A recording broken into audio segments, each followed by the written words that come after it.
बेरमपुर मध्य प्रदेश की वादियों में बसा एक खूबसूरत गांव। लेकिन इस गांव में छिपे थे कुछ ऐसे भयानक रहस्य जिन्होंने उस सदी में निवास करने वाले साहसी लोगों के दिल में भी एक खौफ पैदा कर रखा था।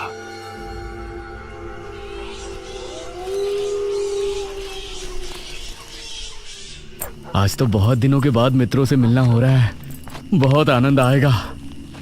अरे मदन, कहाँ जा रहा है इस समय? पिताजी, मेरे मित्रों से इतने दिनों बाद मिलना हो रहा है। वो सुबह होने पर वापस नगर चले जाएंगे। अरे तुझे पता नहीं क्या, आज शनिवार की रात है। आज के दिन निशिर मोलो गांव में घूमते हैं। पिताजी, चाहे निशिर मोलो आए या नरकासुर, मुझे आज मेरे मित्रों से मिलने से कोई नहीं रोक सकता। ठीक है, लेकिन ध्यान रहे, जैसे ही तुमको उनके कदमों की आहट सुनाई दे और उनका वो मंत्र जिसको वो दोहराते हुए आगे बढ़ते हैं, तो उन्हें बिना देखे किसी ऐसी जगह छिप जाना जहां से ना वो तुमको देख सके ना तुम उनको। और जब तक उनकी आवाज आना बंद ना हो जाए उनके सामने नहीं आना। वो 4 भयानक आदमी होते हैं जो अपने कंधों पर एक ताबूत को उठाए होते हैं, और अगर कोई उन्हें देख ले तो वो जिंदा नहीं बचता। मुझे पता है पिताजी, अब मैं चलता हूँ। यह कहकर मदन घर से निकल गया, लेकिन उसके पिता के चेहरे पर उसकी फिक्र साफ नजर आ रही थी। निशिर मोलो आ जाएंगे और साथ ले जाएंगे। ऐसा लगता है कि हमारे गांव के लोग अभी भी दूसरी सदी में जी रहे हैं। वो तेज तेज कदमों के साथ आगे बढ़ रहा था। कुछ देर बाद उसे जंगल की तरफ एक पगडंडी वाला रास्ता नजर आया। यहां से जाऊंगा तो जल्दी पहुंच जाऊंगा, यहीं से आगे बढ़ता हूँ। बिना ज्यादा सोचे वो जंगल के अंदर बने उस पगडंडी वाले रास्ते पर आगे बढ़ गया।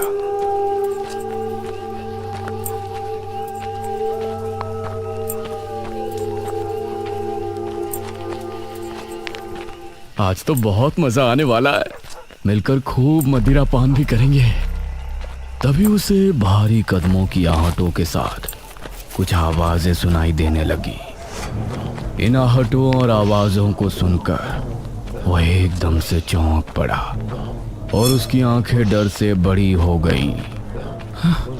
हे भगवान! वो जल्दी से झाड़ियों की तरफ भागा और उनमें छिपकर बैठ गया। वो झाड़ियों की ऊंट में बैठा लंबी लंबी सांस ले रहा था। वो आवाजें अब और ज्यादा साफ होने लगी थी।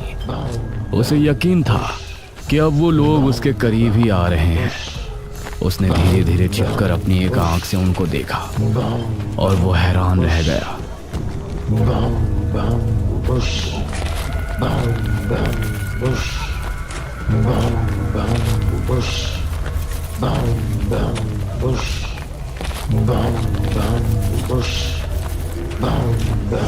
हे भगवान, मैंने इन्हें देख लिया।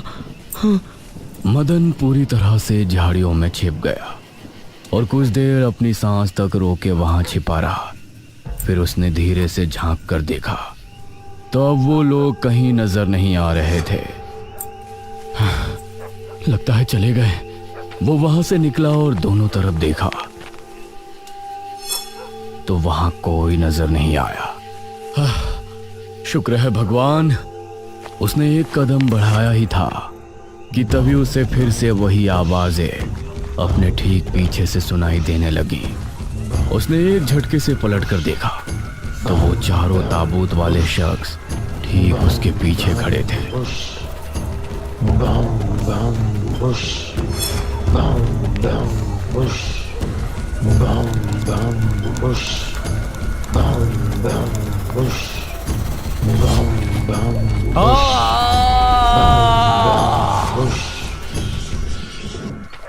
इस तरफ जब देर रात भी मदन वापस नहीं लौटा तो उसके पिता को उसकी चिंता होने लगी। उसने गांव के एक आदमी विपुल को साथ लिया और जंगल की तरफ रवाना हुआ।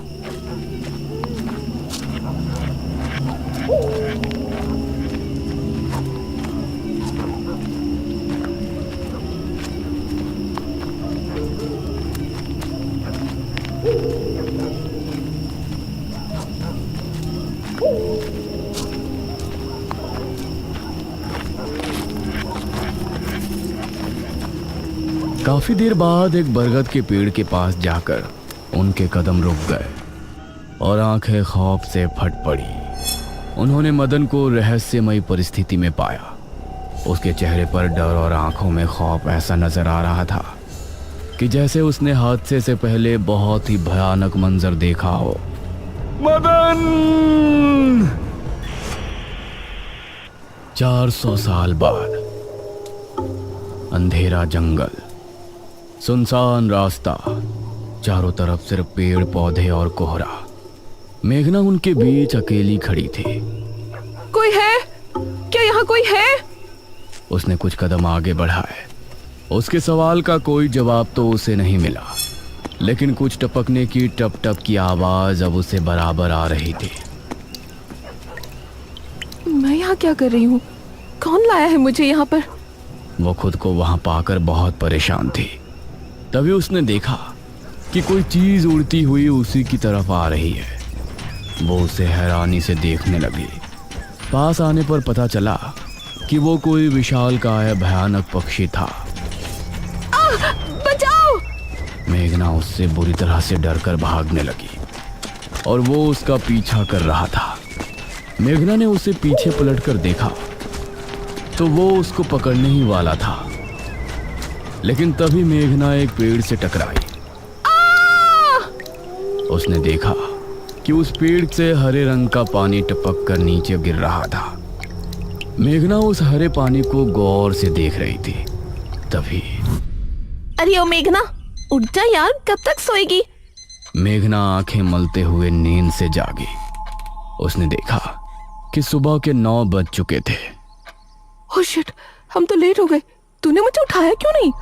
मेघना अपनी एक पार्टनर ईशिता के साथ दिल्ली में रह रही थी, जहां वो एक लैब में काम किया करती थी। दोनों ने साथ नाश्ता किया और फिर तैयार होकर अपनी लैब के लिए निकल गई।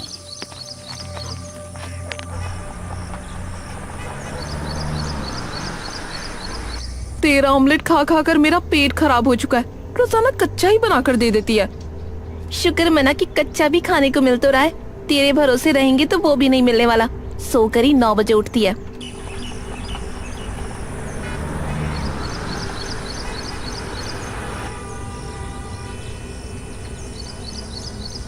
ये दोनों लैब में पहुंची और वहां जाते ही ईशिता के पास प्रोफेसर जयदेव की कॉल आई। तुम दोनों ने इस बार बहुत समय ले लिया है। जो एंटीडोट बनाने का काम तुमको दिया था वो पूरा करोगे या नहीं?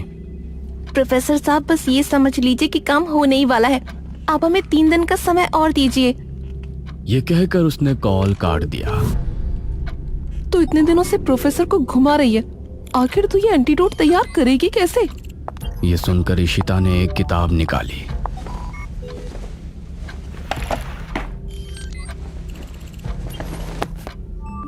यार देख ये किताब, इसमें बहुत से ऐसे लिक्विड के बारे में लिखा है जिनकी कहानी पुरानी दंत कथाओं और लोक कथाओं से जुड़ी है।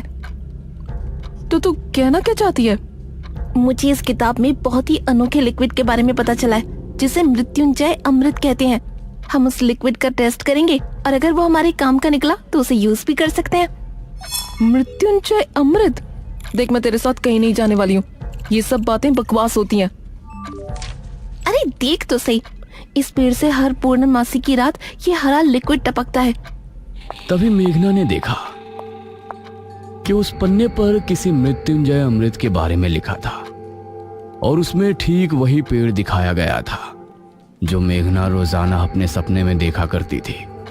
मतलब उस हरे पानी की बात ही इस किताब में लिखी थी। हे भगवान, क्यों हिला डाला ना, है ना इंटरेस्टिंग? मेघना ने कुछ सोचा और फिर जवाब दिया, हाँ तो हम दोनों कल ही बीरमपुर गांव के लिए निकलते हैं।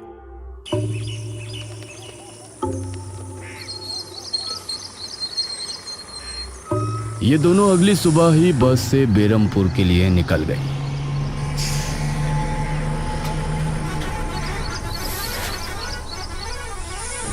वैसे एक बात बता, तू मेरे साथ वहां जाने के लिए एक ही बार में कैसे राजी हो गई? मेघना ने सच को छिपाते हुए कहा, ऐसी अनोखी चीज देखने के बाद भला कौन नहीं होगा जो इसको देखना नहीं चाहेगा? ओहो, ये हुई ना बात। मैंने तुझे पार्टनर बनाकर कोई गलती नहीं की।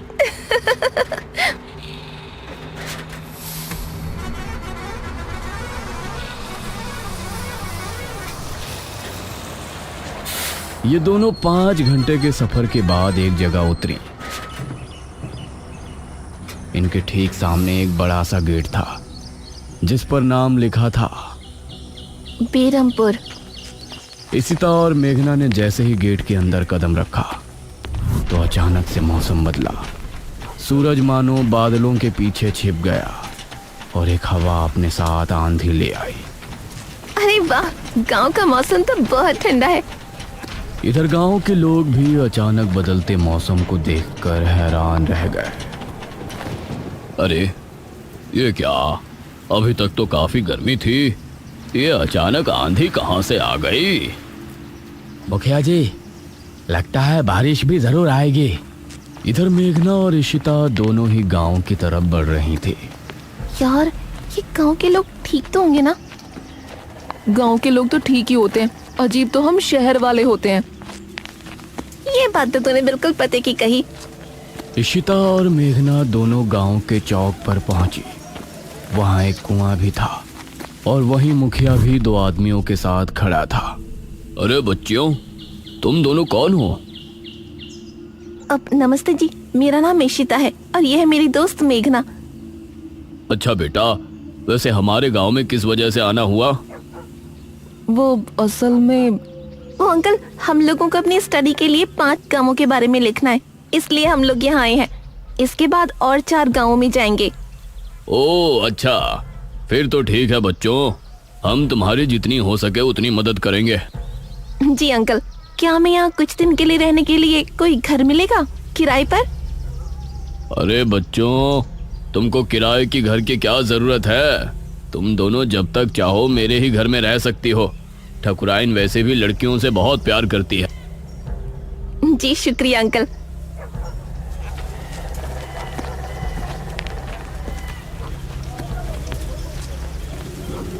मुखिया इशिता और मेघना को अपने घर ले आया। तभी घर के मंदिर में जल रहा दीपक बुझ गया। अजी सुनती हो ठकुराइन? जी आई। ठकुराइन कमरे से बाहर आई। नमस्ते आंटी। नमस्ते बेटा। ओ जी, ये प्यारी प्यारी बच्चियां कौन है? ये दोनों शहर से अपनी पढ़ाई के सिलसिले में आई हैं। हमारे गांव के बारे में लिखना चाहती हैं। वो क्या होता है रे, वो रिसर्च करने आई हैं। तभी वहां पर एक और लड़का आया। क्या कहा? हमारे गांव पर रिसर्च? इशिता और मेघना ने उसे देखा। भला हमारे बेवकूफ गांव में आपको क्या मिल सकता है? ये सुनकर इशिता और मेघना हैरान रह गई। चुप करो अनुज, ऐसे कोई अपने गांव में बोलता है क्या? ये मेरा बेटा है अनुज। अनुज ने मेघा और इशिता की ओर देखा और उन्हें हाथ जोड़कर नमस्ते किया। नमस्ते बेटा अनुज, जरा इन दोनों को वो खाली कमरा दिखा दो जो तुम्हारे कमरे के बराबर में है। ठीक है पिताजी, आओ देवियों। देवियों? अनुज कॉरिडोर से होते हुए उनको कमरा दिखाने ले जाने लगा। इसी समय गांव के मंदिर में बैठा पुजारी भगवान की आरती कर रहा था। तभी अचानक से दिया बुझ गया। ये संकेत तो ठीक नजर नहीं आ रहे। हे प्रभु, रक्षा करना। वैसे आप लोगों को रिसर्च करने के लिए यही गांव मिला था? अरे हम लोगों को 5 गांवों के बारे में लिखना है, तो इसीलिए जो भी गांव पास दिखा चले आए। इसके बाद और किसी गांव में जाएंगे। अच्छा, वैसे यहाँ कुछ ऐसा है जो कि रहस्यमय या ऐतिहासिक हो?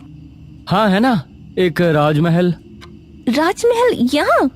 हाँ, 400 साल पहले जो यहाँ के राजा हुआ करते थे, उनका महल। वैसे अनुज, क्या तुम हमें उस महल में लेकर चलोगे? हाँ, तुम लोग जाना चाहोगी तो जरूर। तो ठीक है, रात को जब सब सो जाएंगे तो हमें वहाँ ले चलना। यह सुनकर मेघना इशिता को हैरानी से देखने लगी। रात के समय तुम लोग मजाक तो नहीं कर रहे? नहीं, हम तो चलने को तैयार हैं। तुम्हें डर लग रहा है तो बताओ। मेरा गांव है ये, मुझे क्यों डर लगेगा? ठीक है, ले चलूंगा, लेकिन पिताजी को और माँ को पता नहीं चलना चाहिए। ग्रेट। तो बताओ किस टाइम आ रहे हो? 12 बजे तक पिताजी और माँ दोनों सो जाएंगे। मैं उसी समय तुम लोगों को ले आऊंगा। हाँ सही है। ये कहकर अनुज ने उन्हें कमरे में छोड़ा और वहां से चला गया। ये क्या? हम तो उस मृत्युंजय अमृत के बारे में पता करने आए थे ना। अब हम ये राजमहल क्यों जा रहे हैं? अरे उसको सीधा पूछते तो उसे शक हो जाता ना। आज हम राजमहल चलते हैं और फिर कल उसे जंगल जाने को कहेंगे और वहाँ जाकर बातों ही बातों में उसे मृत्युंजय अमृत के बारे में पूछेंगे। ये सही है। इस तरफ गांव के लोग मौसम के बदलती ठंड से बहुत हैरान थे। पुजारी बार बार आसमान की तरफ देख रहा था, जहां उसे काला अंधेरा इधर उधर घूमता हुआ नजर आ रहा था। करीब 12 बजे जब मुखिया और उसकी पत्नी गहरी नींद में थे तो अनुज कमरे से निकला। अरे लगता है आ गया।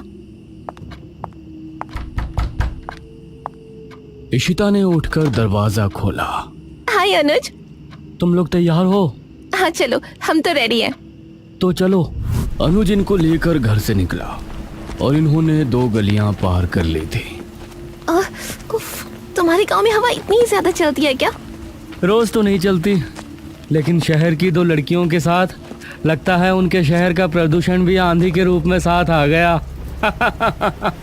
कुछ देर चलने के बाद ये तीनों एक बड़े से राजमहल के सामने खड़े थे, जिसे देखकर मेघना को कुछ याद आने लगा। ऐसा लगता है कि इस राजमहल को मैंने पहले कहीं देखा है। ये है राजमहल राजा सूरजभान का। वाकई में काफी आलीशान है। यह कहते हुए इशिता ने अपने कैमरे में उसकी एक फोटो ली। हमें खिड़की से अंदर जाना पड़ेगा, इसका दरवाजा सालों से जाम है। ये तीनों एक खिड़की के रास्ते राजमहल में पहुंचे और वहां की हर एक चीज मेघना को जानी पहचानी लग रही थी। इस तरफ गांव में आंधी का बहाव बढ़ने लगा था। सभी अपने अपने घरों में आराम से सो रहे थे।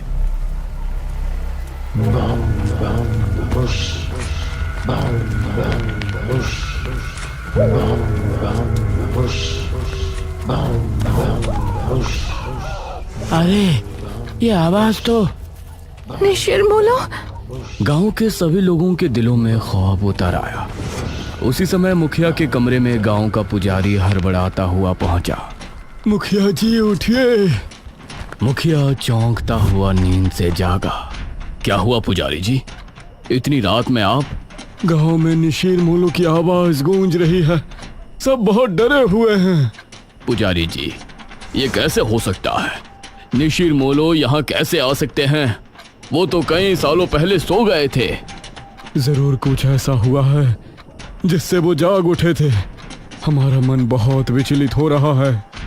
गांव के सभी लोग अपने अपने घरों में जाग चुके थे और डरे बैठे थे। यह आवाज सभी के दिलों में खौफ पैदा कर रही थी। मेघना, इशिता और अनुज तीनों इस बात से बेखबर राजमहल में घूम रहे थे। ये कैसी आवाज है? हाँ, मैंने भी सुनी। ऐसा लग रहा था कि कोई सिपाही भारी जूतों के साथ गलियारे में चहलकदमी कर रहा है, लेकिन दूर दूर तक कोई नजर नहीं आ रहा था। उसी समय गांव के 2 आदमी संपत और कप्ता जंगल की सरहद पर बैठे हुए जुआ खेल रहे थे। अरे संपत यार, चल घर चलते हैं, अब बहुत समय हो गया। ओहो, अब तू हार रहा है तो घर चलते हैं। अरे चुपचाप पूरी बाजी खेल, इससे पहले तो मैं तुझे जाने नहीं दूंगा। हाँ। यह सुनकर कप्ता फिर से उसके साथ पत्ते बांटने लगा। उन दोनों को यह आवाज सुनाई दी। तेज आंधी की हवाओं में उनकी आंखें बहुत मुश्किल से खुल रही थी। उन दोनों ने देखा कि सामने से 4 आदमी अपने कंधों पर एक ताबूत उठाए मंत्र पढ़ते हुए चले आ रहे हैं। संपत और कप्ता इससे पहले कुछ करते, वो चारों आकर उनके सामने रुक गए। हवा का रुख थोड़ा कम हुआ। वो चारों अपनी लाल चमकती आंखों से संपत और कप्ता को घूर रहे थे।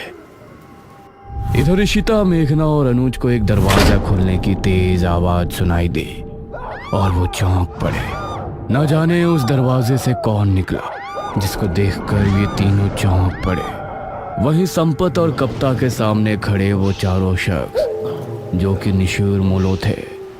उनके कंधों पर रखा ताबूत खुल गया और उसके खुलते ही संपत और कप्ता की चीख पूरे गांव के लोगों ने सुनी, जिसे सुनकर सभी गांव के लोग डर गए। ये किसकी चीख थी जी? निशिर मोलो, ये चीख किसी अनहोनी की संकेत थी। निशिर मोलो आखिर कौन है? क्या है मृत्युंजय अमृत? और क्या संबंध है मेघना का इन सब से? इन सभी सवालों के जवाब जानने के लिए हमारे साथ जुड़े रहिए इस कहानी के अगले भाग में भी।